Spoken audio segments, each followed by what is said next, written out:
Hola a todos. En este vídeo vamos a explorar la simbología oculta dentro de la película 2001, Una Odisea del Espacio. A lo largo de una selección de escenas, iremos descifrando los símbolos que Stanley Kubrick fue dejando. Algunos serán evidentes, pero en el caso de otros tendremos que escarbar para sacarlos a la luz. Después de este análisis, lo que nos queda claro es que Kubrick fue un iniciado, y sus conocimientos acerca del arte hermético son patentes. Te invito a que te quedes, porque a través de los capítulos de esta serie nos encontraremos con unas cuantas sorpresas. Comencemos.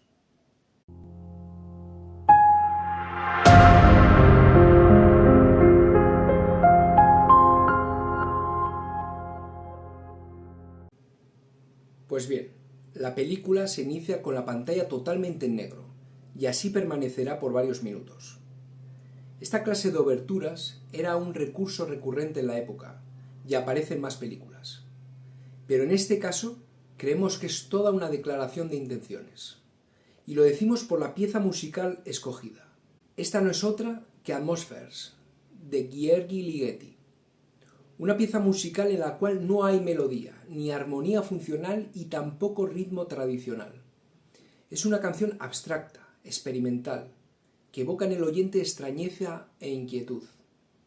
Lo que Kubrick nos está queriendo decir es que en el principio no hubo nada, de ahí el plano negro. Y si acaso hubo algo, ese algo nos es incognoscible, insólito. Esto se ve remarcado por la pieza musical seleccionada y nos da una clave de la posición epistemológica desde la cual parte Kubrick, su agnosticismo. Esto es, la imposibilidad o dificultad radical de conocer con certeza la existencia de Dios, lo trascendente o la realidad última. Estas ideas se verán corroboradas más adelante.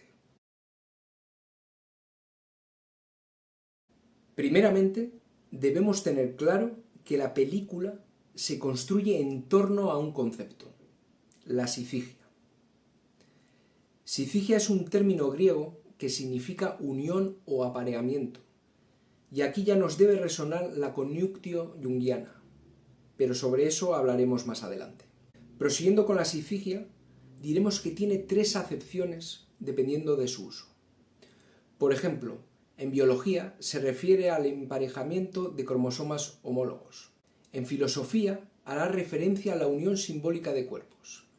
Y en astronomía significará la alineación de tres cuerpos celestes. Centrémonos en esta última acepción, aunque Kubrick utilizará las tres. Cuando ocurre una sifigia, se produce una ocultación parcial o total de al menos uno o más astros.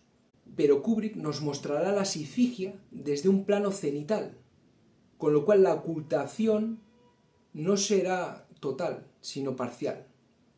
Y esta es otra de sus claves. Nos quiere enseñar algo, aunque no sea de forma total.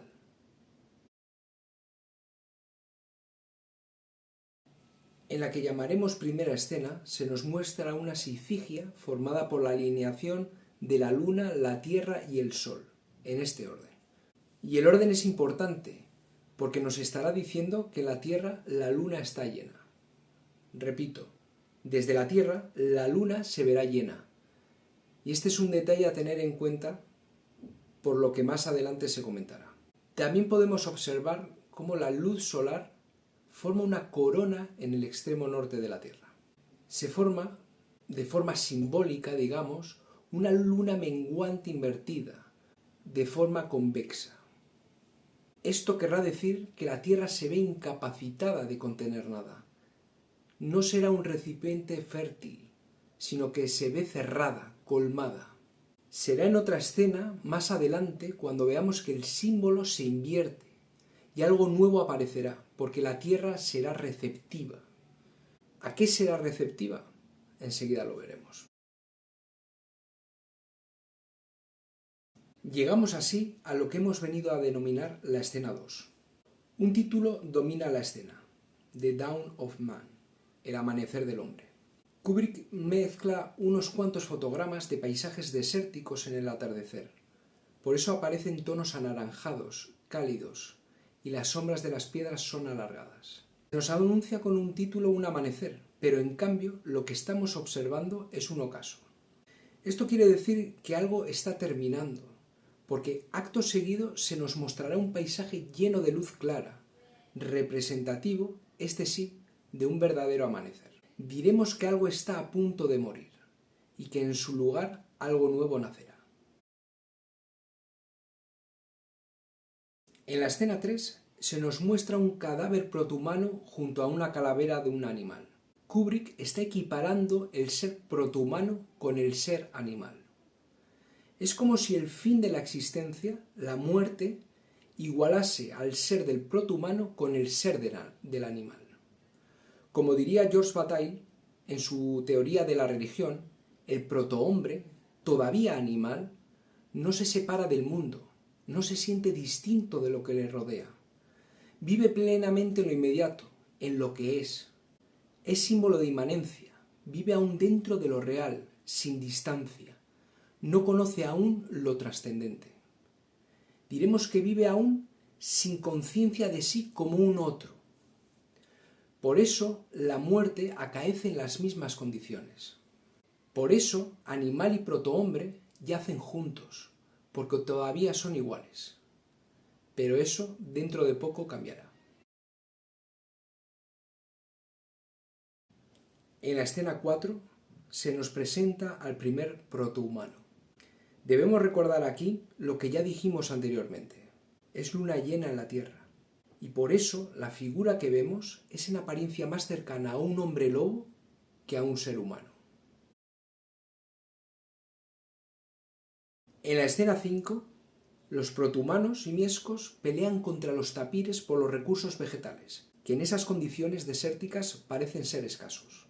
Esto refuerza la idea de que el protohumano, este hombre lobo, es todavía pura inmanencia y que, como ya hemos dicho, no existe escisión con el ser del animal.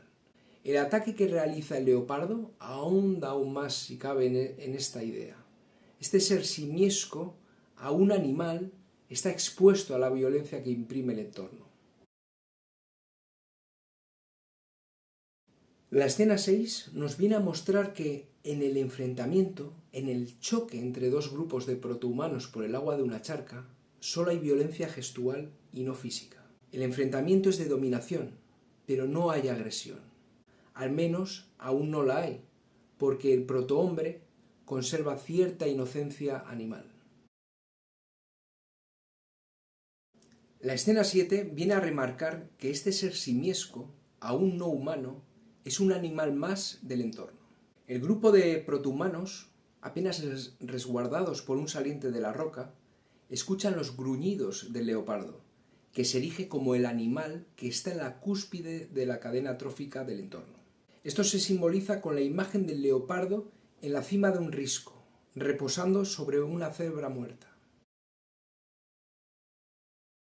Pues bien, en la escena 8 podemos decir que ahora sí se presenta ese nuevo amanecer que nos anunciara Kubrick al inicio.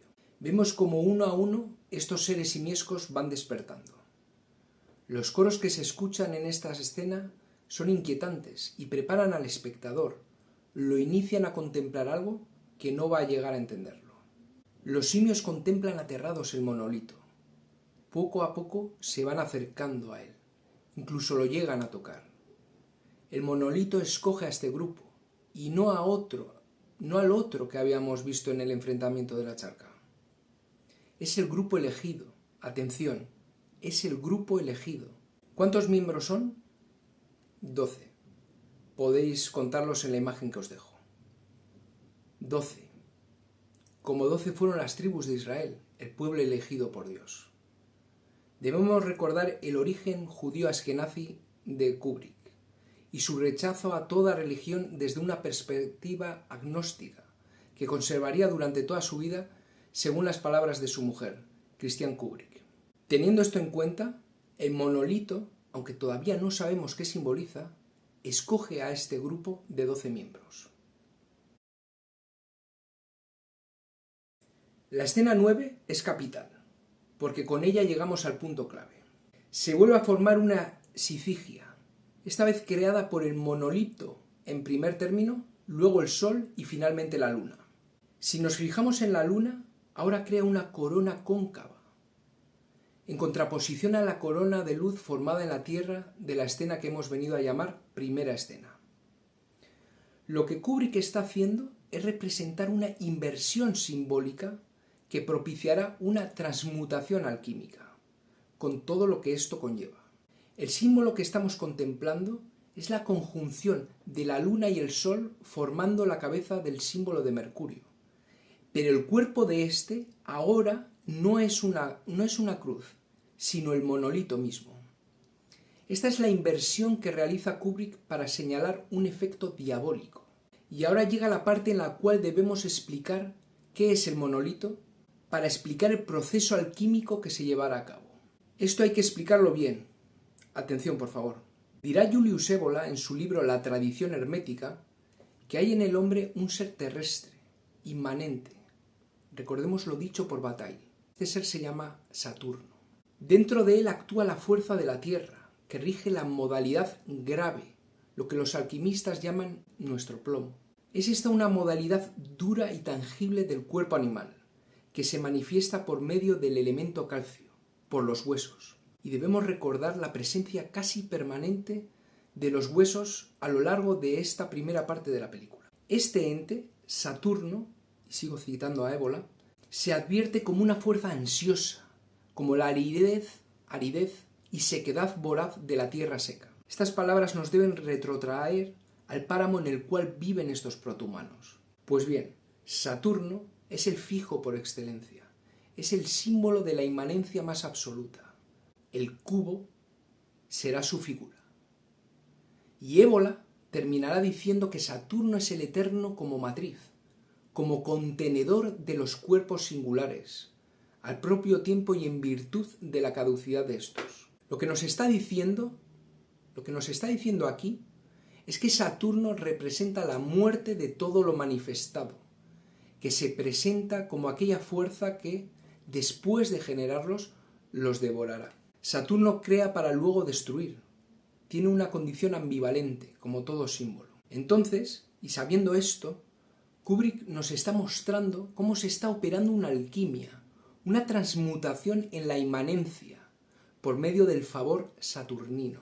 El monolito actúa de enlace entre el animal y el sol coronado por la luna, símbolo de la conciencia común de vigilia. Pero la inversión, lo diabólico, es que este enlace se realiza mediante el monolito y no a partir de la cruz. Resumiendo, este ser simiesco va a recibir por medio del monolito, por medio de Saturno, un favor que será la conciencia representada por el sol coronado por la luna convexa, por la luna receptora. Pero este proceso es diabólico, porque se ha corrompido el símbolo, porque se ha prescindido de la cruz. La cruz, ese símbolo que no es únicamente cristiano, sino que pertenece a todas las tradiciones y que simboliza, según René Guénon, el punto de unión entre la tierra y el cielo, entre lo horizontal y lo vertical. Es el eje del mundo, alrededor del cual todo debe girar de forma armónica. Pero que se cambie la cruz por el monolito, este hecho lo que nos quiere decir es que esa inversión traerá una desgracia, y los sujetos elegidos serán los portadores de dicha desgracia. En la escena 10 podemos ver esa imagen mítica acompañada por las trompetas de la Así habló Zaratustra de Richard Strauss. El anteriormente ser simiesco, ahora ya más cercano al ser humano, puesto que ha transmutado, coge diversos huesos y los transforma en herramientas que generan destrucción y violencia. Triunfa lo saturnino en la tierra. Ahora ya el protohumano ya no se alimentará solo de plantas, sino también de carne. Las nuevas herramientas le otorgan el derecho sobre la charca, que antes fue fruto de disputa. Recordemos que Saturno es la fuerza ansiosa, es la sequedad voraz de la tierra seca, y que el hueso es su medio manifiesto. Y así llegamos al primer asesinato del ser humano. Hay ensañamiento, ahora sí hay violencia física. El ensañamiento es colaborativo y público. Estamos, como diría Bataille, ante un sacrificio a Saturno. El hombre lanza el hueso al cielo, triunfal, y en esa elipsis que se figura en la pantalla, del hueso transformándose en una nave espacial, nos indica el triunfo de la técnica surgida de la violencia. Sobre este punto ya hablaron varios filósofos, como Heidegger en su libro La cuestión sobre la técnica, Gilbert Simondon o Jacques Ellul, entre otros. Girard también nos dirá que la violencia se desplaza de objeto en objeto, del hueso a la nave. Posee un dinamismo, la violencia, que no es posible frenar a menos que se descargue en un chivo expiatorio. Y en este caso, ese chivo expiatorio será la humanidad misma, lo humano del ser humano. Hemos terminado por hoy este primer vídeo acerca de la obra 2001, Una Odisea del Espacio, de Stanley Kubrick, y en el siguiente libro hablaremos de más símbolos contenidos en la película. Veremos cómo nuestra hipótesis se ve reforzada y cómo aparecerán más secretos que a más de uno nos sorprenderán. Muchas gracias y os espero en el siguiente vídeo. Adiós.